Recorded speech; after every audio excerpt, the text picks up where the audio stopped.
Hi, my name's Steve and welcome to the Seaside Allotment channel. I'm in the polytunnel today and it's absolutely fabulous weather, and it's going to be for the next 10 days or so. And so my thoughts have turned to ventilation. So I thought I've done bits and pieces on the coal frames and hoop tunnels and polytunnels and things like that before, but I've never done a video that's just all about ventilation. So I thought I'd just talk about that today, and light levels and things like that. And yeah, let's get on with it. So it's quite tempting when it's lovely weather like this to think that you need to warm the polytunnel up. But in my experience, what you need is really good airflow.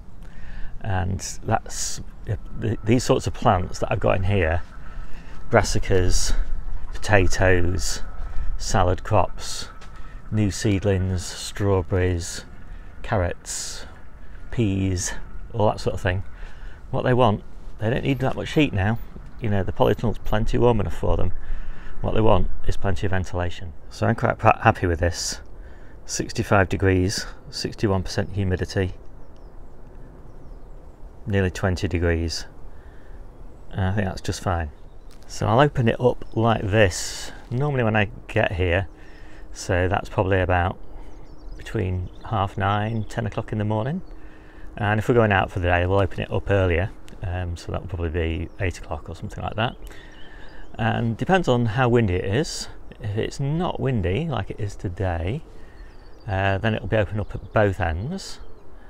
And if it's really windy, the windy end will look like that, and the non-windy end will, where I'm standing, will be fully open. And then at night will generally look like that, with just a little bit open at each end, unless there's a risk of a frost, in which case it'll be closed at both ends. And then if there's a risk of a frost, I'll also drop this fleece down, which is just clipped on here, and it literally takes 15-20 seconds just to lay that fleece out, and it goes all the way over these potatoes and down onto the floor. And that is just fine for down to probably -3 or something like that, which is likely all we'll have. And if it's going to get colder than that, I'll just double layer the fleece over the potatoes.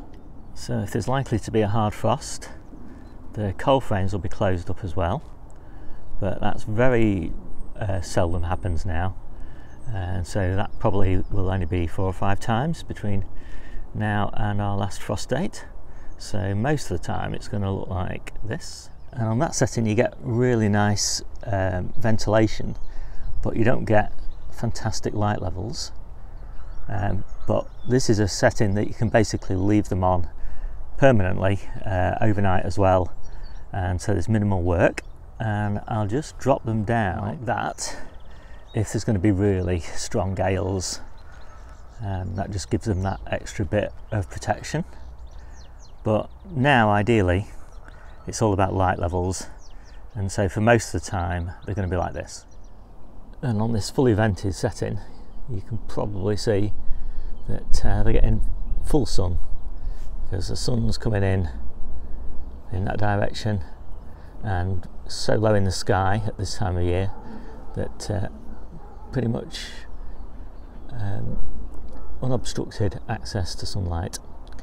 With these big props, the coal frame lids are very stable, and they can withstand pretty strong winds, provided those winds are coming from the back. And if there's strong winds coming from the front, I'll drop them down onto the lower levels. But for the next 10 days or so, I think the beds are going to stay like this, and hopefully for a lot longer, for most of the time. And it's the same story for the hoop tunnels. Move those onto this fully vented setting, and they capture loads of light through the hoop as well, a little bit more than the coal frames do, so they do fantastically. So basically the whole plot transitions from this to this. And what a difference it makes to the feel of the place. So great. So I should just say that the only bed that I'm going to leave on its minimal venting setting just for the next 3 or 4 days is the one with the carrots in it, and that's just because I want to raise the soil temperature just that bit, just to get those carrots germinating. But everything else is quite happy with the fully vented setting. Okay, so that's the end of this video. Love your comments and feedback, and I'll see you soon.